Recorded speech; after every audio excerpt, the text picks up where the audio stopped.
Bolt fam barely had time to breathe, and Los Angeles is already back in full-on tension mode. There's a quiet decision that could reshape the soul of this defense, a heavyweight name staring down his next move, an opportunity sitting in a rival's backyard that could end up fueling the offense, and an offensive mind that has the entire league debating whether this is genius or calculated madness. In the part that should make you sit up, all of it squeezes into the same pressure point when the clock gets tight. You won't believe what we've got today. So settle in, hit that like button, and let's get right into it.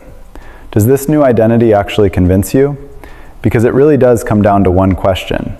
When the pressure hits max, who are the Chargers? If you're riding with Bolt fam today, make sure you're subscribed, drop a like, and stay with me. Keep that question in your head the whole time, because every single piece of today's story circles back to it. This tension around the building isn't just one loss hangover. It's that uneasy feeling you get when a team is right on the edge of becoming something new. Hiring Mike McDaniel goes a long way toward repairing what was broken on offense. Nobody's really arguing that. But the other side of the ball, that's where it gets serious in a hurry. Jesse Minter is gone, headed to Baltimore to take the head coach job, and now the Chargers are staring at the same challenge every legit contender eventually faces. Can an elite defense stay elite when the voice at the top changes? And it's not just a title on a door, it's the whole personality of the unit. This defense was top 10, fast, physical, clean, the kind of group that lets you breathe while the offense finds its rhythm. Now the Chargers have to replace the coordinator, and maybe they have to replace a leader on the field too. That's why the name hovering over all of this is Khalil Mack. Don't brush that off as just off-season noise. Mack doesn't need to be the loudest guy in the room to change the room. He's the kind of veteran where guys naturally stand a little taller, and the pass rush feels heavier the second he's on that edge. He turns 35 next month. A year ago, Chargers fans were basically sitting on their hands waiting for his decision. He came back on a one-year, $18 million deal and still found a way to produce. 5.5 sacks and 4 forced fumbles in 12 games, even after missing time with a dislocated elbow. That's not empty box score stuff. That's the kind of impact that snaps an offense out of its rhythm right when it starts getting comfortable. Now he's set to hit free agency in March. And after that 16-3 playoff loss to the Patriots, he didn't want to make some emotional, in-the-moment declaration. He pretty much said he's going to step back, check in on how he and his family feel, and not decide while the sting is still fresh. Totally fair. But it also leaves Bolt fam sitting with that anxious, unsettled, okay, so what happens now feeling. Because Mack's situation isn't only about money, it's about scheme, it's about fit, it's about who the next defensive coordinator is and what they're going to ask him to do. Is he still the centerpiece?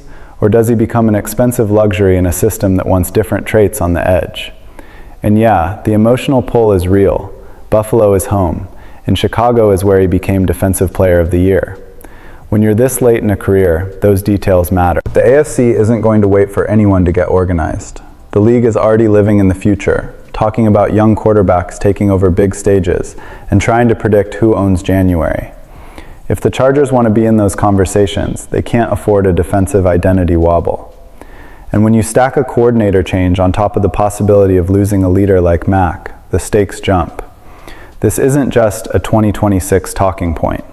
This is about who the Chargers are when it's 3rd and long, the stadium is loud, and everybody knows what's coming. And while you're still chewing on that, while you're picturing what this pass rush looks like if one piece slides out, another conversation is starting to simmer. It's not the kind of move that wins the internet for a day, but it can win you games when it matters. It doesn't involve a guy who's been wearing powder blue, not yet anyway.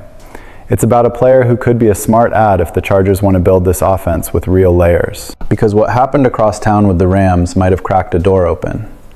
The Rams lost a heartbreaker to the Seahawks, and it honestly felt like a chapter closing. Tyler Higbee has been with the Rams for nearly a decade, drafted in 2016, built a real career there, and at his peak, he was one of the better tight ends in the league. But the NFL doesn't do sentimentality. Injuries slowed him down, and he's played only 13 games over the last 2 seasons. While that was happening, Colby Parkinson stepped up late and became a legitimate part of that passing attack. So now Higbee hits the open market with the big question attached. How much is left in the tank? That's where the Chargers angle gets interesting. Ron Gadsden was a legit surprise. 5th-round rookie, 49 catches, 664 yards, 3 touchdowns. Those numbers are real. But if you're depending on a young tight end to be the whole plan, you're playing with fire. Defenses adjust. They take away your favorite looks. They drag you into the red zone, where everything tightens up and you need reliable answers, snap after snap. The Chargers have Will Dissly and Tyler Conklin, and look, those guys are pros. They'll do their jobs. But they're not exactly the kind of veterans that change how a defense has to play you. Higbee could, simply because he understands spacing. He can block with intelligence, and he can be that steady option when you need a 3rd down completion and you can't afford a mistake. Now picture the fit with Mike McDaniel. Motion, misdirection, formation stress, tight ends who can do more than one thing. Higbee has already lived in offenses that asked him to be flexible. He doesn't have to be the old version of himself to bring value. He could come in, share snaps, handle the more physical moments, give you a real plan B. And if Gadsden keeps rising, Higbee isn't blocking that path. He's supporting it. Those are the kinds of moves that separate teams that look good in September from teams that still have answers in December. Not every ad has to be a flashy name. Sometimes it's turning short drives into points, turning red zone trips into touchdowns, and having enough options that a defense can't just sit on your tendencies. But if you want the storyline that has the whole league talking, it's the McDaniel piece. Because that hire didn't just spark excitement, it sparked a weird national reaction. Some people celebrated like it was obvious genius. Others instantly tried to slap labels on it, like the only way to understand a coach is to shove him into a box. And that might be exactly where the Chargers can catch teams napping. McDaniel comes in with the reputation as one of the sharpest offensive minds in modern football. That's not hype for hype's sake. He's been around ideas that shaped the league, worked with, influenced, or helped push systems connected to Kyle Shanahan, Matt LaFleur, and others.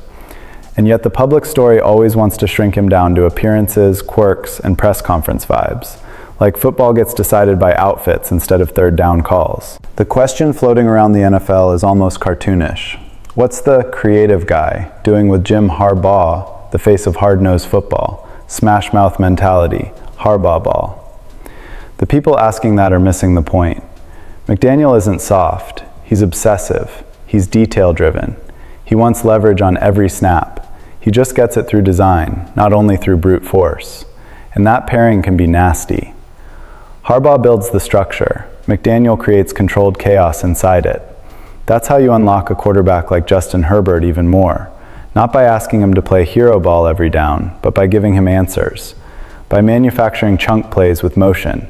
By keeping defenses from playing downhill, by turning they know what's coming into they still can't stop it. McDaniel has been up and down. He's had doors close on him. He's had to rebuild.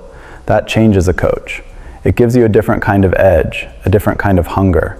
And Harbaugh recognizes that type right away. Coaches see themselves in other coaches. Ego exists, sure, but so does the drive to prove it. In Miami, it worked until it didn't. The offenses were explosive, the designs were modern. Then stability fell apart, and the environment looked like the environment. Not every outcome is one person's fault. Sometimes the situation limits what you can become. In Los Angeles, the hope is the situation finally matches the talent, and that Herbert gets an offense that doesn't tighten up when the moment gets big. And if that's where this is headed, the rest of the league might realize too late what's been getting built quietly at SoFi. Which takes us right back to the defense. Because while the offense gets a new brain, the Chargers still have to choose the voice that runs the other half of the team. And the answer might already be in the building. The Chargers wrapped up 3 interviews with in-house coaches for the defensive coordinator opening. Outside linebackers edge coach Dylan Roney, safeties coach Adam Fuller, and defensive backs coach Steve Clinkscale. On the surface, that can look like routine, but if you know Harbaugh, you know it tells you a lot about how he thinks. Continuity matters. Trust matters, and knowing the locker room matters when your margin for error is razor thin. Roney followed Harbaugh from Michigan. He's young, he's been involved in defensive planning and day-to-day operations, and he speaks the language Harbaugh wants spoken. Promoting him would be a bet on internal growth instead of ripping everything up and starting over. The question is the obvious one. Is he ready to command veterans on Sundays when everything's moving 100 miles an hour? Fuller brings a different vibe. 2025 was his first season coaching in the NFL, but he came in with real coordinator experience from Florida State. And you could see the impact in the safeties room. Derwin James played like an all-pro again. Tony Jefferson had standout moments. Rookie R.J. Mickens flashed. That doesn't happen by accident. That's coaching. That's communication. That's trust. But running a position group and running an entire defense, different weight classes. And then there's Clinkscale, the name a lot of people look at as the most ready, and honestly the most preferred if the Chargers want stability. He's got decades of experience, and under his watch this defense has been top 10 in both passing yards allowed and interception rate. Over the last 2 seasons, they've allowed 40 touchdowns while grabbing 34 picks, third best in the league across that span. That's not just production, that's identity. That's a defense that hunts the ball. Think about that for a second. The DC decision isn't just play calling, it's tone, it's accountability. It's what the defense becomes late in the fourth when you need one stop and there's nowhere to hide. And it connects to everything else. If the Chargers keep that defensive foundation strong, it's easier to keep veterans bought in. It's easier to blend young talent into real roles. It's easier to balance a creative offense with a defense you can trust. When you zoom out, you see the full picture. The uncertainty around Khalil Mack, the chance to find value at tight end, the collision of Harbaugh ball with McDaniel's creativity, and the internal battle for the next defensive coordinator. The Chargers aren't trying to live on promise anymore. They're trying to choose an identity they can carry into January. So I'm throwing it back to you, Bolt fam. What move has you most excited, and what move has you most nervous? Drop your take in the comments, tap that like button, subscribe if you're new, and let's track every twist of this offseason together. Because one thing's clear, the next bolt is already in the sky.